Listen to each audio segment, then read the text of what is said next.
Assalamualaikum warahmatullahi wabarakatuh.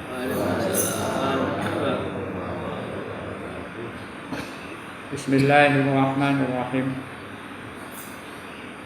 Innal hamdalillah nahmaduhu wa nasta'inuhu wa nastaghfiruh wa na'udzu billahi min syururi anfusina wa min sayyiati a'malina.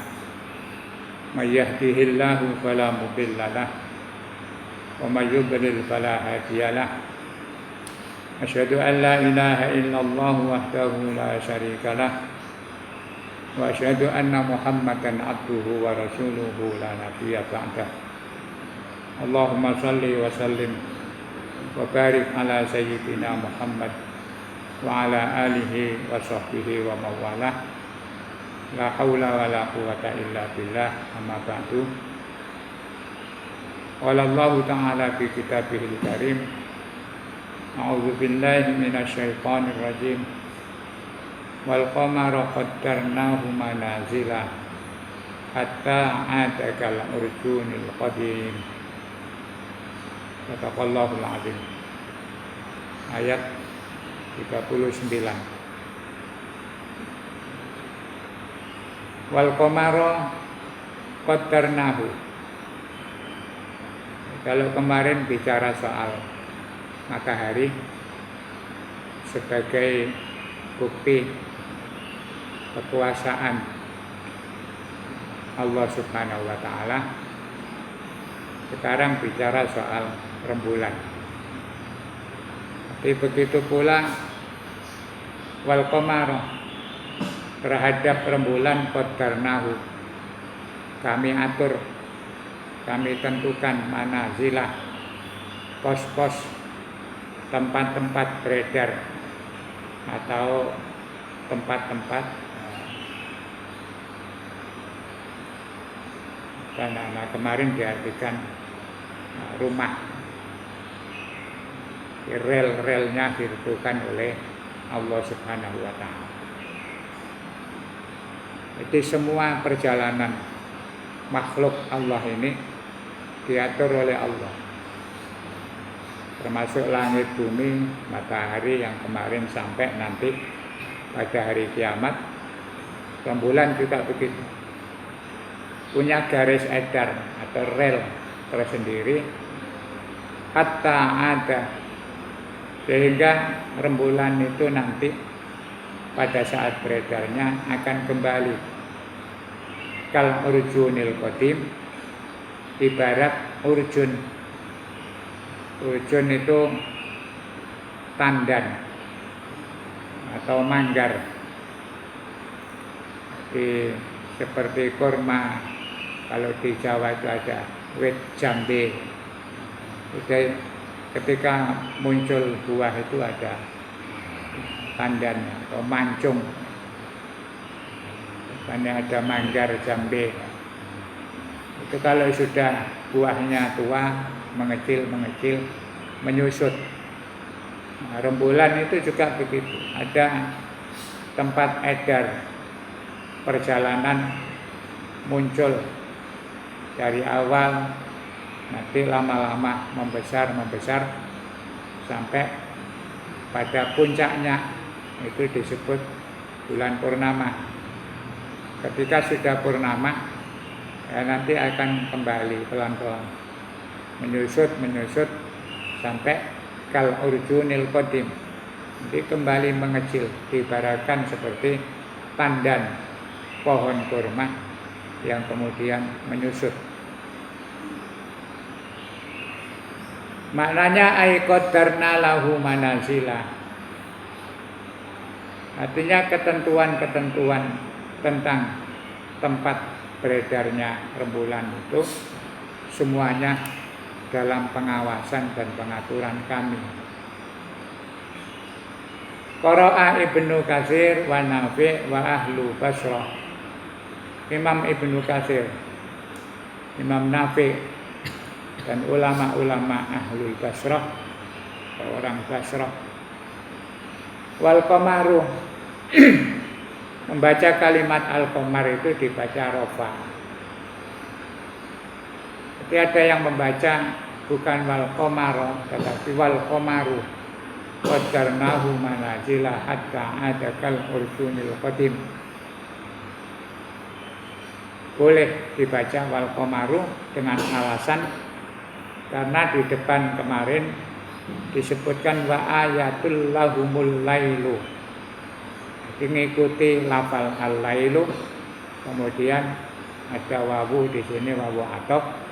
Maka ada ulama yang membaca bukan wal qamaru qaddarnahu tetapi wal qamaru qaddarnahu. Kalau ada yang baca wal qamaru qaddarnahu manazila hatta adakal urjunil qadim, itu sah-sah saja. Bukan berarti mengubah bacaan Al-Quran, karena ada ulama, para imam ahlul qiraah itu membacanya seperti itu, termasuk Ibnu Katsir dan Imam Nafi yang itu jalurnya nanti hafaz yang kemudian kepada kita ini melalui jalur Imam Nafi. Tapi di surat Yasin ini beliau membaca wal qamaru qaddarnahu manazila. Wal akharuna bin nasbi, sebagian membaca nasab. Nasab itu dibaca fathah.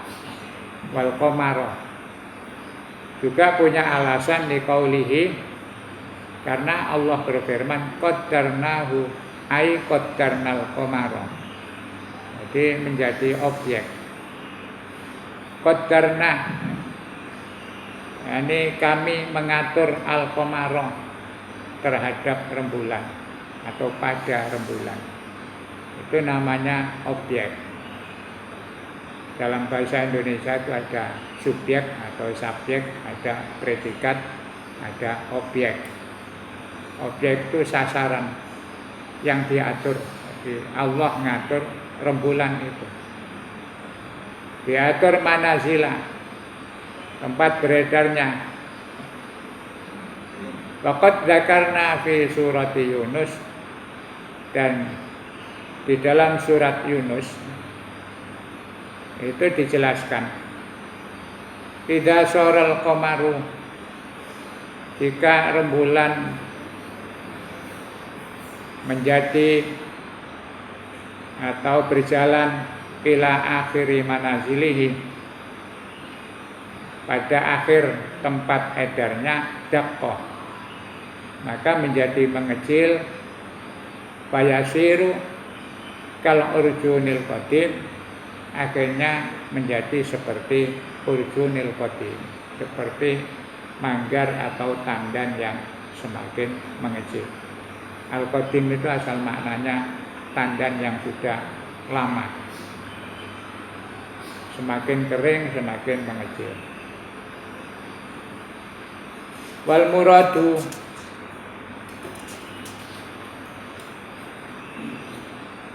sedangkan yang dimaksud bil qadimi dengan istilah al-qadim itu al-atiq, yang sudah lama, sudah kering. Ya, atik itu kuno asal maknanya. Ada baitul atik, itu rumah kuno. Rumah kuno itu Ka'bah. Dikatakan baitul atik, rumah paling kuno, karena di dunia ini sebelum ada bangunan-bangunan, pertama kali yang dibangun itu adalah Ka'bah. Allah berfirman inna awwala baitin wudi'a lin-nasi lalladzi bi Bakkata mubarakan. Jadi Allah menyebut Ka'bah itu rumah. Inna awwala baitin, sesungguhnya pertama-tama rumah, wudi'a lin-nas, yang dibangun untuk kehidupan manusia itu lalladzi bi Bakkata mubarakan, yaitu rumah yang ada di Bakkah. Sekarang jadi istilah Makkah, mubarakan yang diberkahi. Kemudian Allah bilang la syamsu yang bagilaha antudrikal qamara. Tidak akan mungkin matahari itu mengejar atau menyusul rembulan. Jadi tidak ada balapan matahari dengan rembulan kemudian saling menyusul, nyalip. Ada tempat edarnya sendiri. Matahari diatur punya jalur sendiri, rembulan juga begitu. Dan tidak akan tabrakan, tidak akan balapan. Sehingga siang malam itu terus berjalan normal. Karena Allah menjamin sistem teknologinya itu tidak akan konslet. Kalau konslet ya memang dikonsletkan oleh Allah nanti kalau sudah hari kiamat seperti kemarin. Aila yadkhulun naharu 'alal lail. Tidak akan mungkin siang itu kemudian memasuki wilayah malam qabla inqidaihi, sebelum selesai peredarannya. Bal huma yata'aqabani, bahkan dua-duanya itu saling beriringan bi hisabin maklumin, dengan perhitungan tertentu atau dengan perhitungan yang sebagaimana diketahui. La yaji'u ahaduhuma, tidak akan datang salah satu di antara keduanya, matahari dan rembulan itu qabla waktihi, sebelum waktunya datang.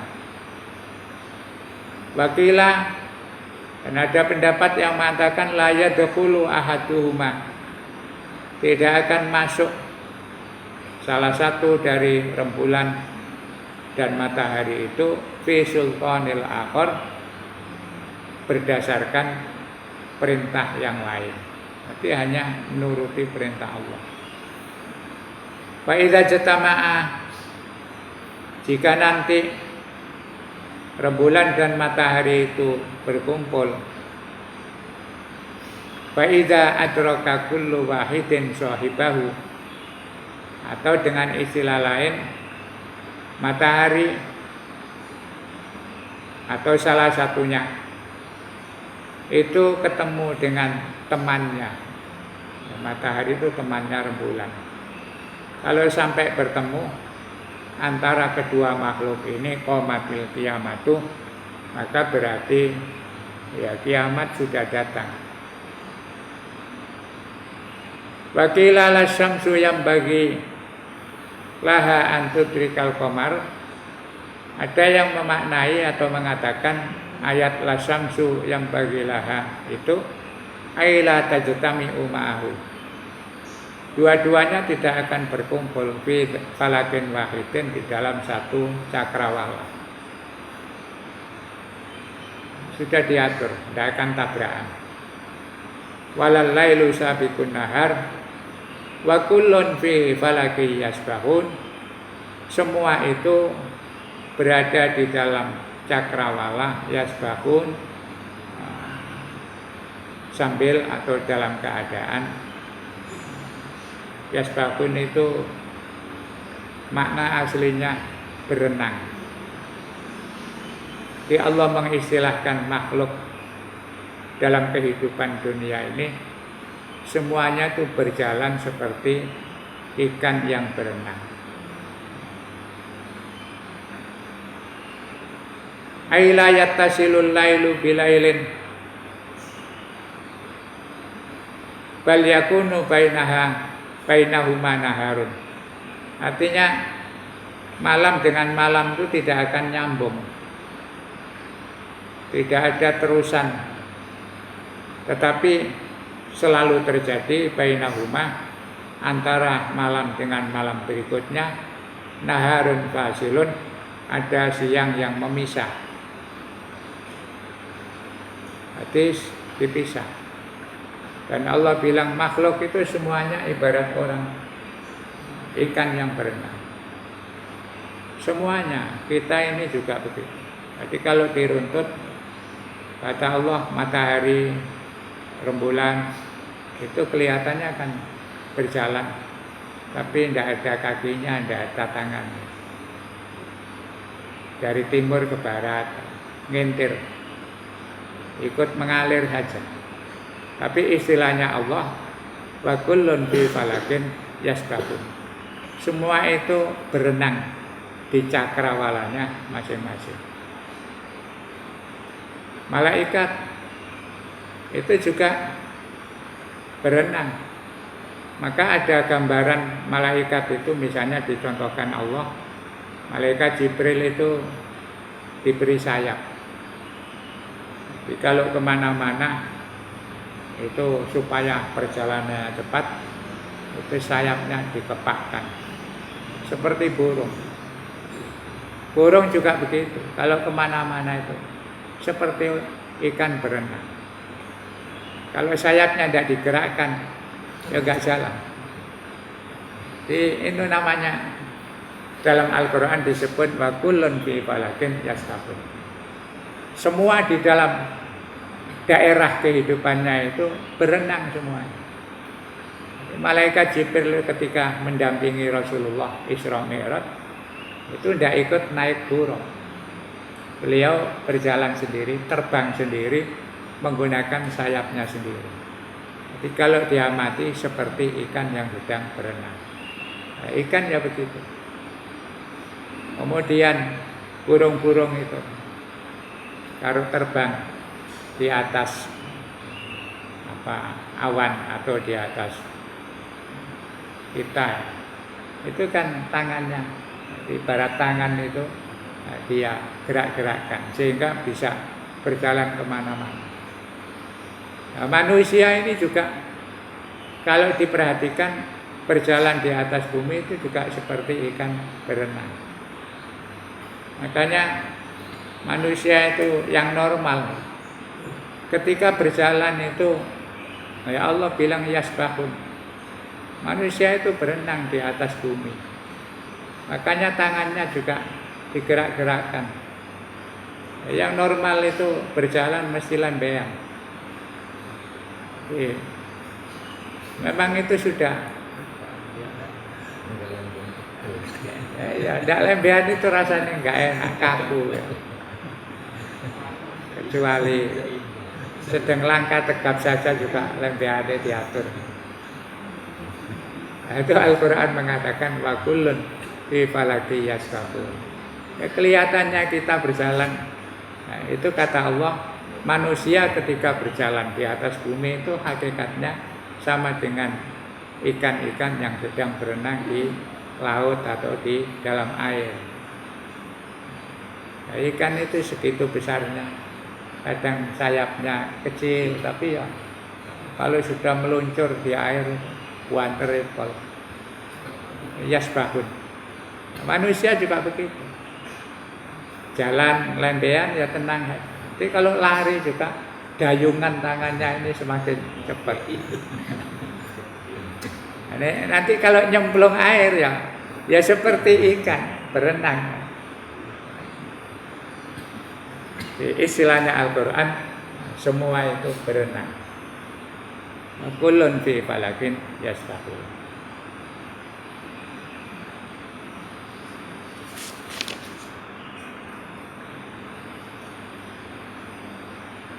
Jadi disebutkan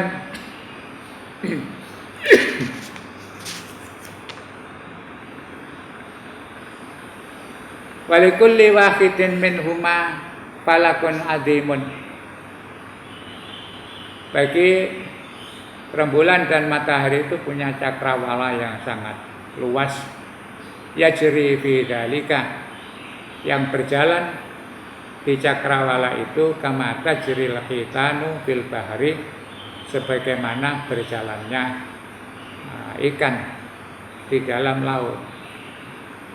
Wa'lam, dan ketahuilah anna azimas syamsi, besarnya matahari itu mi'atun wasaba'una misli azmil ardi. Kalau dibandingkan besar dan luasnya matahari dibanding bumi, itu perbandingannya 100 70 kali lipat lebih besar matahari. Matahari kita lihat dari bawah, dari bumi, itu kelihatannya kan kecil, agak sampai sak tempe, jadi kecil. Apalagi kalau bumi ini dilihat dari matahari, mungkin gak sampai saneker. Wa admul qamar, sedangkan besarnya rembulan sab'una mislu admil ardi. Kalau rembulan itu bandingannya 70 kali lipat dibanding besarnya bumi. Jadi rembulan lebih kecil dari matahari, tapi kalau dibanding bumi ya lebih besar, 70 kali lipat. Wakana mutasawiya ini, rembulan dan matahari itu dulunya sama, filauni, di dalam warnanya. Fibetida ilfil qoti, pada saat pertama kali diciptakan. Jadi ketika Allah menciptakan matahari dan rembulan itu warnanya sama. Falam yatamayyaz al-lailu minan nahar, sehingga tidak bisa dibedakan antara malam dengan siang. Oh, tadi lail ya. Jadi malam dan siang itu dulu diciptakan oleh Allah, warnanya sama. Tidak bisa dibedakan. Jadi kalau siang terus padang, malam gelap, itu tidak bisa dibedakan karena sama. Fa amarallahu ta'ala Jibril, kemudian Allah merintahkan kepada malaikat Jibril alaihi salam, fa'ata wa masaha wajhal qamar.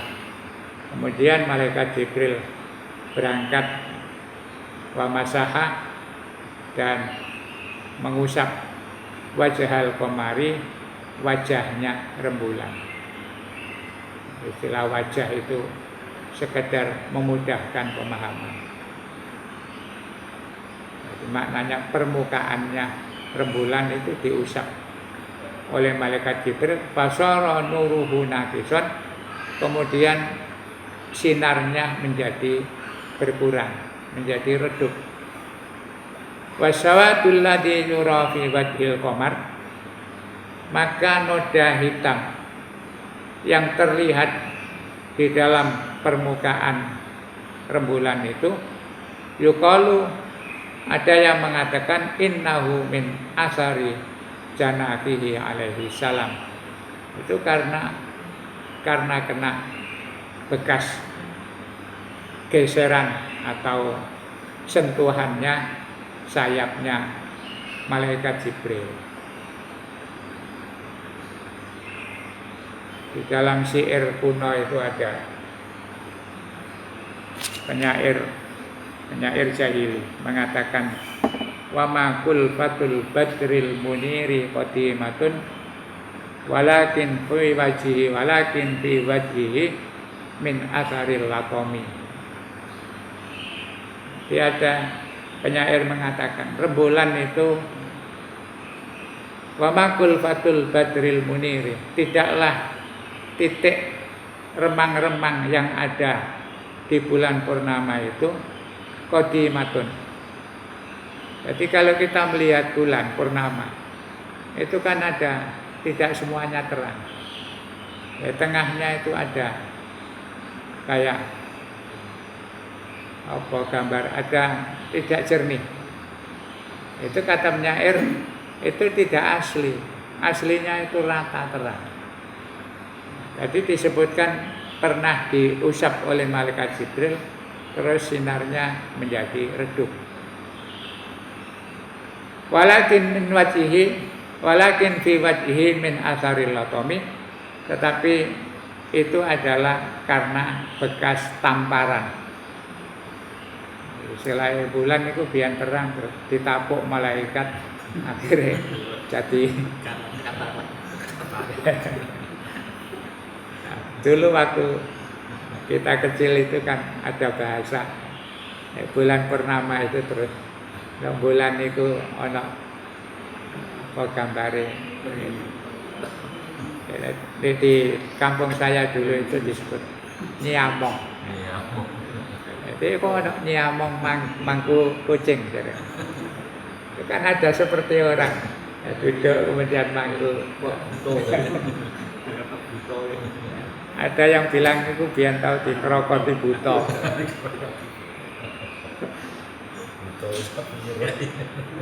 Nah itu ya semua itu ada dasarnya, ada ceritanya. Ya orang Jawa bilang anak-anak kecil malam-malam terus nangis, gak meneng-meneng. Ayo diuten, tak celuknya nyamong kan.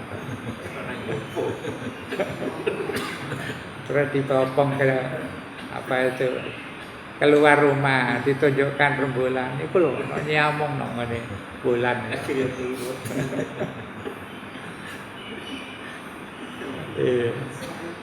Cerita-cerita begitu itu mempengaruhi image dan pemahaman kita di dalam kehidupan.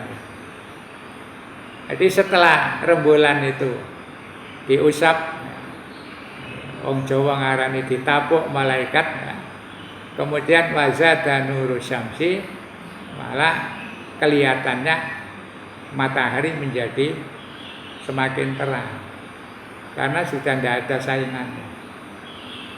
Dulu rembulan sama-sama terang, tidak ada saingan. Maka apapun itu baru tampak hebat kalau saingannya tidak ada. Orang hidup bermasyarakat di perkotaan, akeh wong pinter, akeh wong alim, akeh wong sugih, itu nggak kelihatan yang hebat. Coba nih urip nang desa, pinter ngaji titik, esok buka pesantren gede, sugih titik terkenal, gak ada saingan. Kayak ada guyonan orang mondok itu kadang-kadang nanti nasibnya kalau sudah pulang kan berbeda-beda. Ada yang pulang kampung di daerah pegunungan, ada yang nasibnya ditaruh Allah di tempat-tempat yang ramai, yang sudah maju. Itu nanti guyonannya itu enak sing mulai nang gone pegunungan. Masih biyen nak pondok kata pek pinter ngono. Iso dadi kiai gede. Mergo gak ono saingan. Ya wong nyambut gawe nang kutha. Itu baru kelihatan hasilnya nih.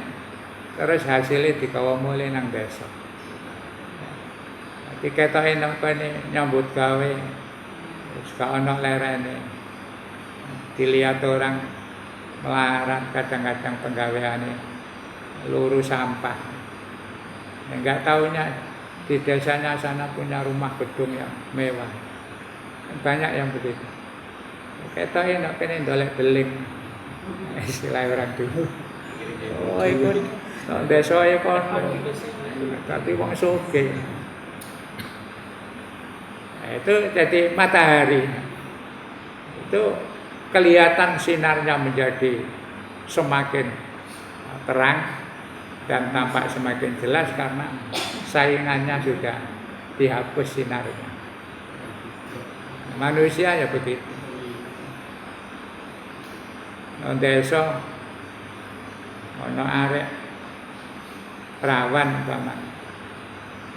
Ketok rada ayu titik. Dadi kembange desa. Ya kana saingan. Kabeh gak tau masak, gak tau ana arek masak titik ana anake wong sugih terus duweke akeh. Wedake larang. Gengese larang. Orang dulu bilang genges. Ya ketok terkenal. Ndok kutha akeh saingan. Nah, itu proses ya. terjadinya redupnya sinar rembulan itu, ada yang mengatakan ya dulu karena Allah perintahkan Jibril untuk menghapus supaya lebih redup kemudian nanti sejuk. Sehingga ada penyair mengatakan wa makul fatul badril muniri qadimatun walakin fi wajhihi min asarul laqam. Kama qala Allah Ta'ala, sebagaimana dijelaskan oleh Allah, famahawna ayatal lail wa ja'alna ayatan nahari mubsiratan. Kata Allah, aku hapus atau kami hapus ayatal lail, tanda atau spesifikasinya malam itu, wa ja'alna ayatan nahari mubsiratan, kemudian spek atau ciri khas atau tanda keberadaannya siang mubsiratan menjadi lebih jelas. Wa khalaqal qamara fi sama'id dunya. Kemudian Allah jadikan rembulan itu fi sama'id dunya, diletakkan di langit dunia. Dunia itu maknanya langit yang terdekat dengan manusia. Jadi ad-dunya itu maknanya dekat. Ada yang mengartikan ad-dunya itu dari kata dana, adani, bahasanya hina. Jadi dunia itu sangat dekat hancurnya. Wa khalaqas syamsa fis sama'i rabi'ah. Kemudian matahari ditaruh di langit keempat. Juga menurut teori fisika, ya letak antara jarak bumi dengan rembulan, kemudian bumi dengan matahari itu berbeda. Di sekian juta kilometer. Itu ahli-ahli fisika atau ahli-ahli alam yang meneliti itu memang berbeda. Karena rembulan lebih kecil, maka ditaruh agak dekat dengan bumi. Yang matahari lebih besar, ditaruh lebih jauh di langit yang keempat. Menurut teori agama begitu. Teori alam mungkin beda lagi istilahnya. Jadi kullun minhuma yajri fi falakihi, semua itu berjalan di dalam tempat edarnya, yajtami, dan kedua-duanya akan ketemu atau berkumpul qurbal kiamati, nanti kalau sudah mendekati kiamat. Kama bayyanahu, sebagaimana yang kemarin kami jelaskan. Seayat apa leren apa ditambahi itu angkas. Ya, setunggal malih ayatul lahum anna hamalna dzurriyyatahum. Termasuk menunjukkan kekuasaan Allah itu kepada manusia, anna hamalna dzurriyyatahum, bahwa kami, kata Allah, hamalna, mengangkut dzurriyyatahum. Dzurriyyah itu umumnya diartikan anak cucu. Tapi dalam ayat ini dzurriyyah itu diartikan nenek moyang. Manusia itu nenek moyangnya dulu kami angkut fil fulkil mas'un, di dalam sebuah kapal yang isinya penuh. Jadi ketika manusia dulu zaman Nabi Nuh itu kan ada banjir, yang tidak iman tenggelam, yang iman selamat karena mengikuti kapalnya atau perahunya Nabi Nuh.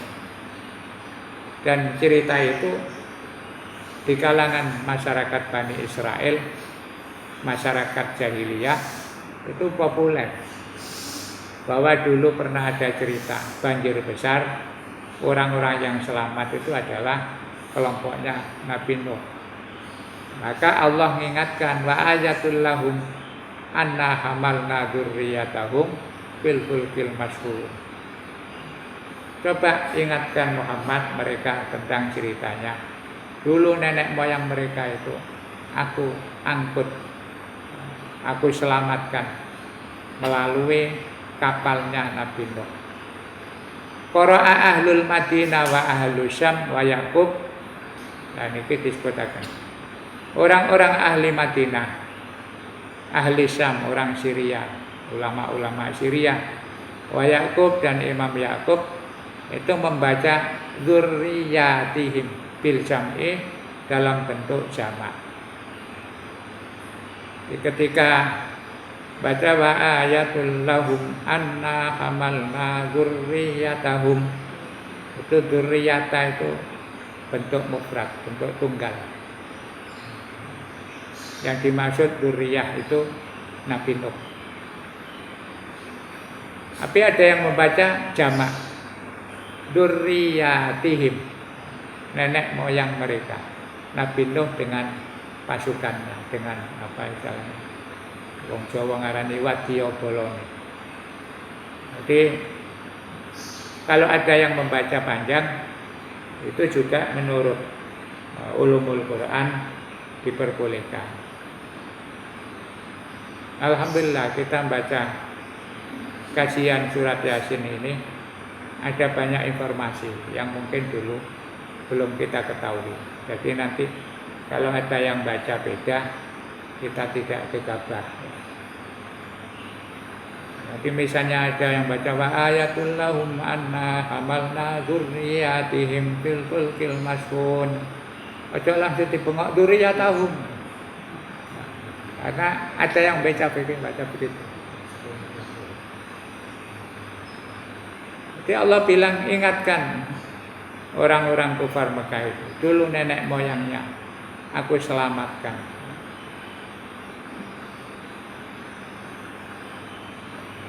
Wa man lam yajma' nasabaha. Siapa yang tidak menganggap kalimat dzurriyyah itu bentuk jamak nasabaha, maka dia akan membaca nasab. Anna hamalna dzurriyyatahu. Wal murad bi dzurriyyah, mereka dijelaskan. Yang dimaksud dengan kata dzurriyyah itu ada al-aba wal ajdad, bapak-bapak mereka dan kakek-kakek mereka.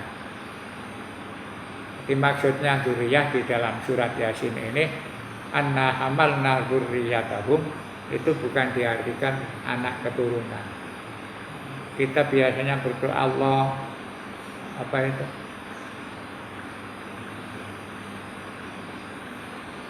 Rabbana hablana min azwajina wa dzurriyyatina qurrata a'yun.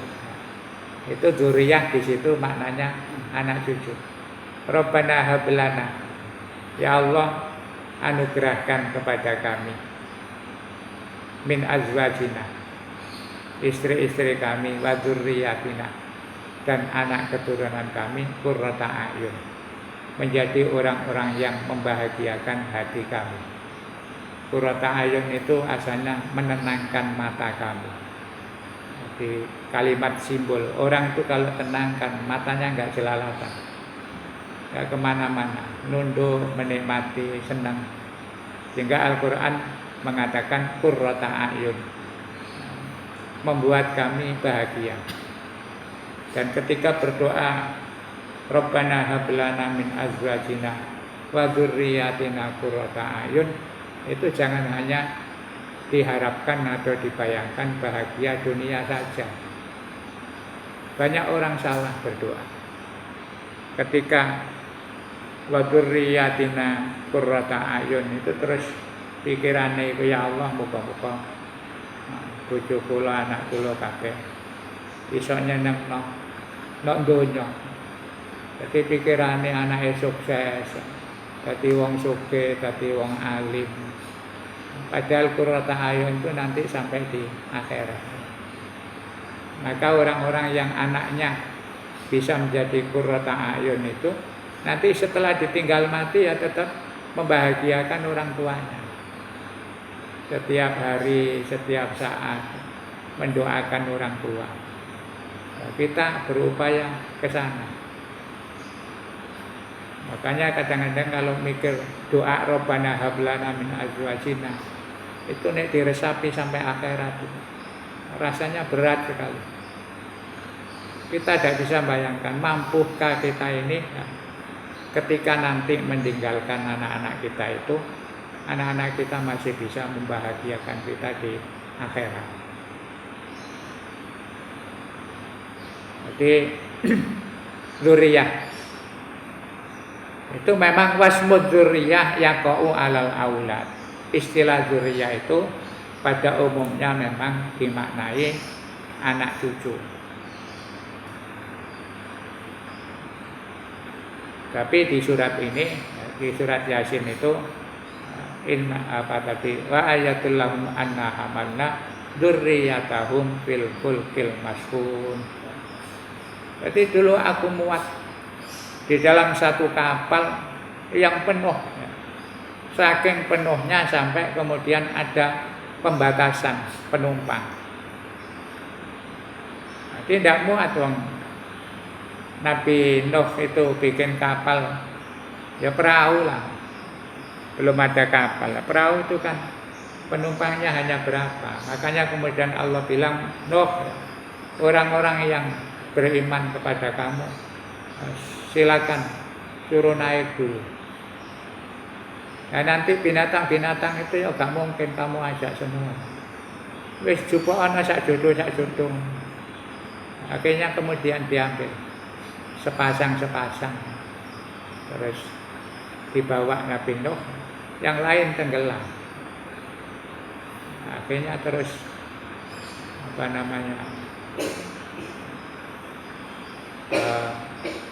sampai selamat ya. Akhirnya punya keturunan. Yang manusia menurunkan kita ini, binatang-binatang ya itu keturunannya binatang yang dulu ikut perahunya Nabi Nuh.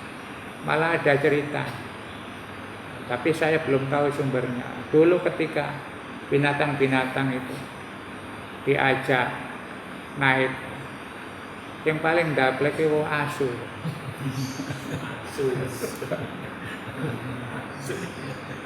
Asu itu daplek, dikongkon munggah nanggone kapal atau nang perahu, sik pacaran. Akhirnya sampai Nabi Nuh besok, awas ditenono kon. Nek ate hubungan. Makanya asu itu, nek apa itu rabi atau hubungan seksual itu, mari menjerit. Mergo ya katanya, mergo disot atau dikutuk sampai Nabi Nuh. Saya pernah dengar cerita begitu dari guru saya dulu. Tapi saya cari referensinya, baik itu dari hadis, baik dari kitab, belum ketemu. Ya mungkin selingan itu, banyolane kiai. Kucing itu rupanya, kan gegeran dhisik.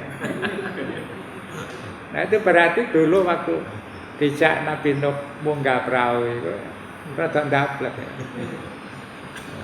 Masalah banjir teko kok, gak nang munggah-munggah.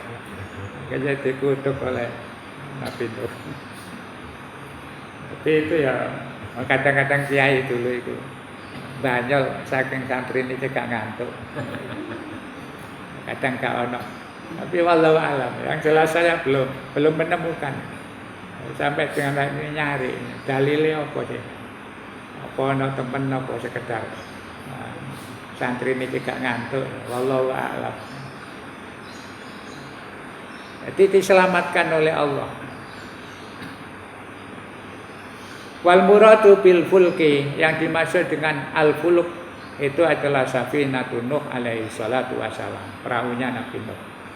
Wa haula min naslin wa nasliman humila ma'anukin, mereka itu semua orang-orang Quraisy, orang kufar Mekah, ya termasuk kita semua ini min nasliman, dari keturunannya orang humila yang dulu diangkut ma'anukin alaihi salam bersama Nabi Nuh alaihi salam.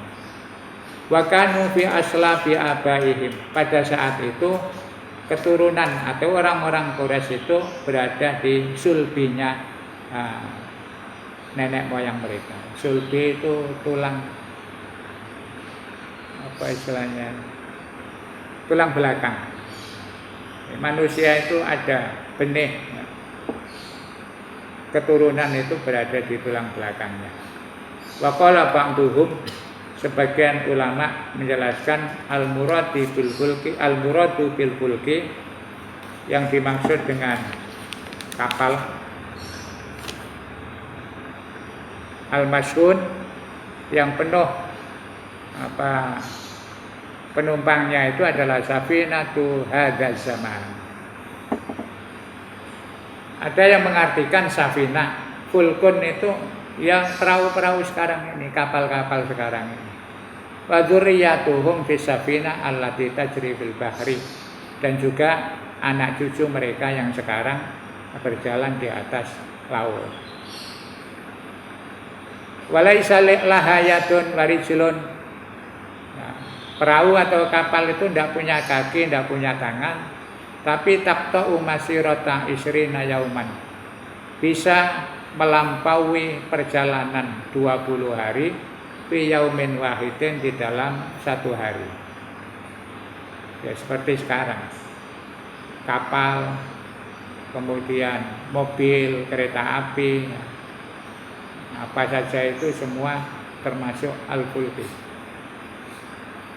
Di ayat surat Yasin ini mengatakan wa ayatul lahum anna hamalna dzurriyyatahum fil fulkil masyhur. Untuk orang sekarang yang dikatakan fulkun, perahu, itu ya semua kendaraan yang ada sekarang yang menjadi tumpangannya anak turunnya Nabi Nuh, termasuk kita semua.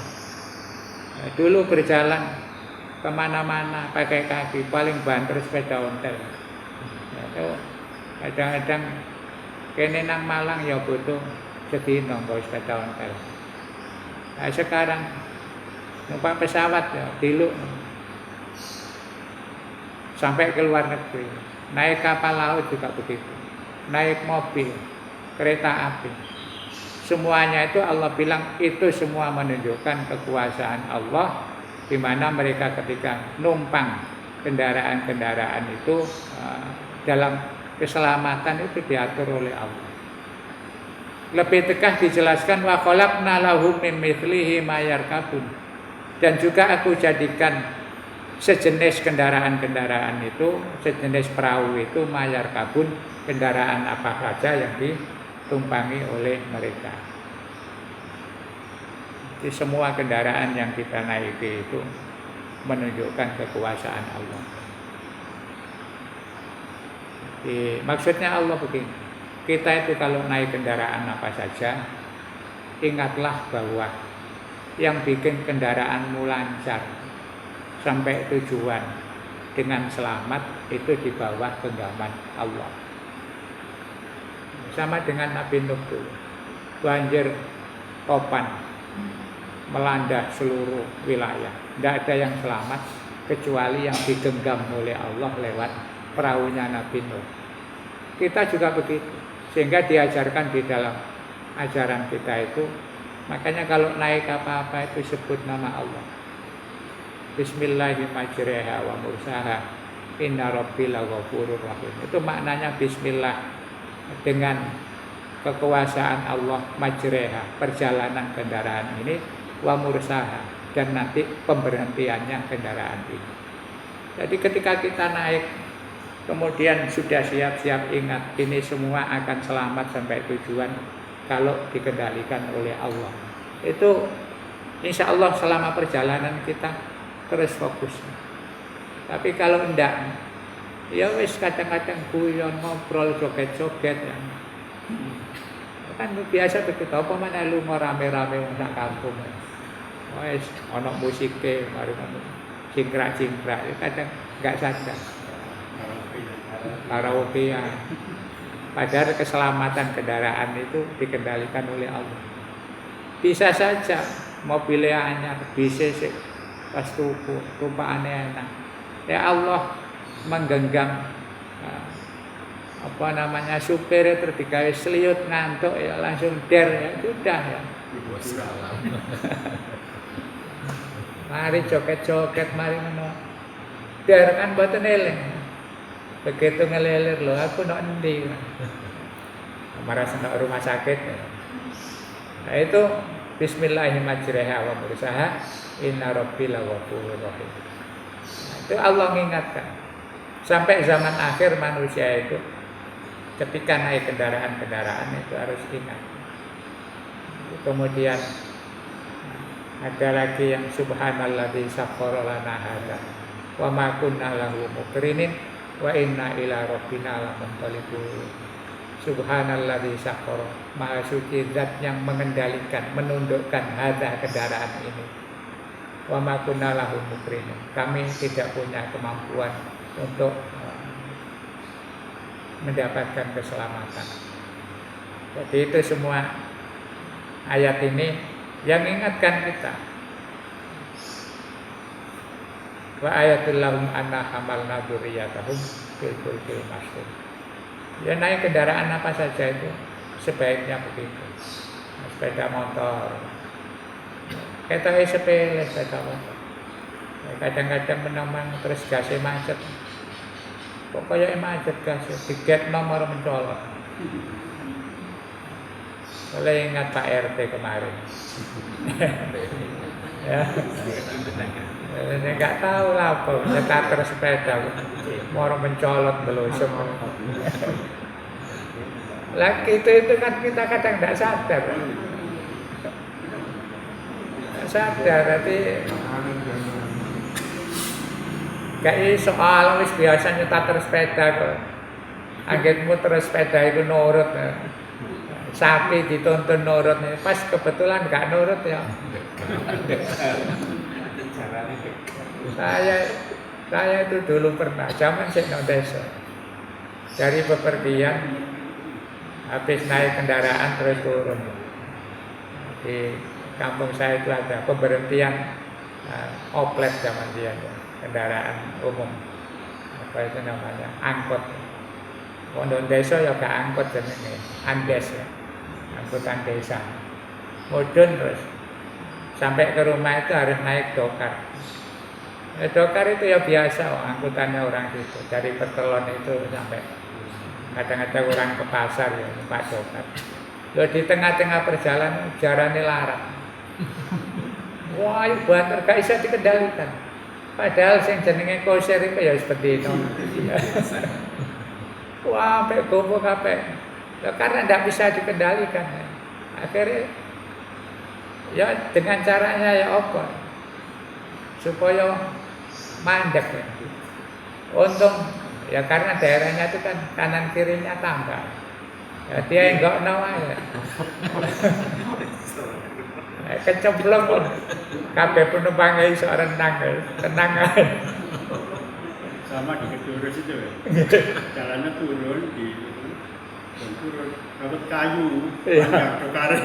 Nah, turun kan. Iya, glosor. Betul jalannya luar. Lah begitu itu. Itu Allah yang mengendalikan begitu itu. Jarang asalnya nurut ya. Jadi kalau Allah sudah bikin caranya gak nurut, bahaya. Itu termasuk kendaraan. Kadang-kadang mobil mau luar kota sudah disetel, bawa ke bengkel segala macam, dicek semua, rem-remnya segala macam. Wis sip berangkat, rumah so enak, jalan tol apa itu sepi, wis lali, mobil enak mari kita datang, mau terus bane yang meledos.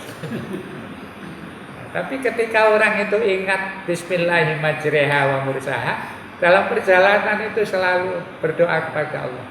Rada banter titik ngono ya mesti eling Allah, ya Allah paringi selamat.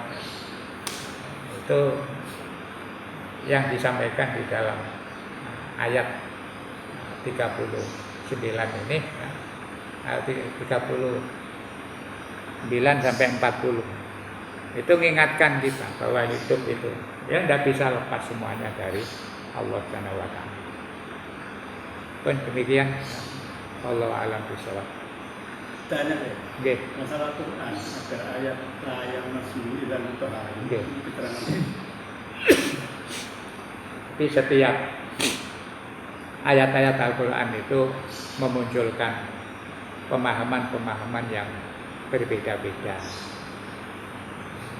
Nah, seperti kemarin saya katakan, ketika ada perbedaan itu selama ada referensi dan rujukannya, kita tidak bisa menyalahkan salah satu. La yamassuhu itu artinya kan ada yang mengartikan la itu huruf nafi. Jadi la itu kan ada dua, ada nafi, ada nahi. Nafi itu artinya tidak. Ketika diartikan nafi, la yamassuhu, tidak bisa menyentuh Al-Quran illal mutahharun, kecuali orang-orang yang suci. Siapa orang suci itu? Di dalam maknanya yang menggunakan makna la itu adalah tidak. Mutahharun itu ya malaikat. Jadi Al-Quran yang asli itu bukan mushaf. Makanya yang kita pegang itu namanya mushaf. Ya, mushaf itu lembaran-lembaran yang kemudian ditulisi duplikatnya Al-Quran. Yang asli itu tidak bisa disentuh oleh siapapun ilal mutahharun, kecuali para malaikat. Itu yang dimaksud Al-Quran yang berada di Lauh Mahfuz. Lauh Mahfuz itu kalau istilah sekarang itu masternya Al-Quran itu di sana. Tidak bisa disentuh. Manusia tidak bisa. Yang bisa menyentuh hanya malaikat Jibril yang ditugasi untuk mentransfer Al-Quran kepada manusia. Ada yang mengartikan la itu la nahi. Lahi itu maknanya jangan atau apa istilahnya? Iya, jangan, bukan tidak. Orang-orang India itu ada istilah nehi. Jangan, ya. Nehi. Itu ngambil dari maknanya huruf la. Kalau la itu diartikan la nahi, maknanya jangan, maka artinya la yamassuhu, jangan sentuh Al-Quran. Jangan menyentuh Al-Quran ilal mutahharun, kecuali orang-orang yang suci. Nah, dari makna yang kedua ini yang diberlakukan oleh para ulama untuk kita makhluk manusia ini. Maka terus disarankan mayoritas ulama yang mengartikan la yamassuhu ilal mutahharun dikaitkan dengan manusia, maka ketika menyentuh Al-Quran itu sebaiknya berwudu. Nah, terus ditanya terus yang dising bener ya, apa ada bener ya? Awak dhewe dadi menungso ya, supaya aman wis wudu ae timbangan engko salah. Wong duduk malaikat. Jadi dua makna itu. Karena dari makna la yang hanya satu huruf, dua lah, lam sama alif. Itu maknanya sudah berbeda jauh. Yang satu mengartikan tidak bisa menyentuh kecuali malaikat. Yang satu jangan menyentuh Al-Quran kecuali punya wudu atau sedang dalam keadaan suci. Sehingga ibu-ibu yang sedang hadas, datang bulan, habis melahirkan, itu kan oleh ulama-ulama kita disarankan wis gak usah jemok-jemok Al-Quran. Duwe hafalan ya maca gak apa-apa. Itu ada yang bilang begitu. Nah, karena persoalan khilafiyah, kata guru saya dulu nek ana khilafiyah itu yang paling aman ya apa itu namanya, cari yang mayoritas. Monggo.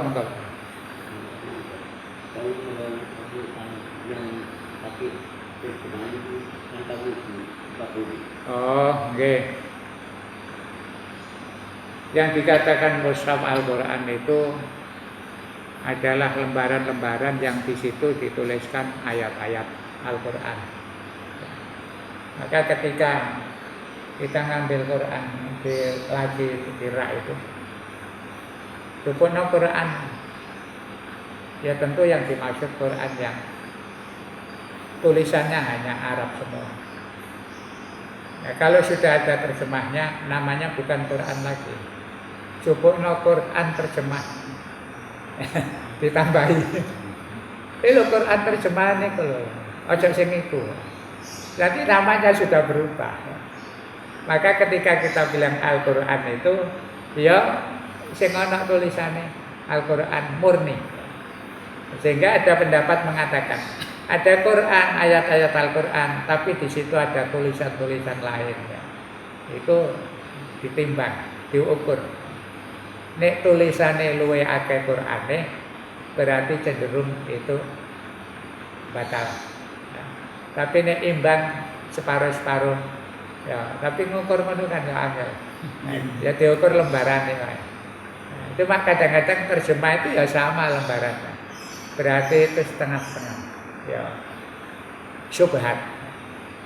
Istilahnya syubhat itu gak butuh ya gak apa-apa, butuh lebih baik karena syubhat.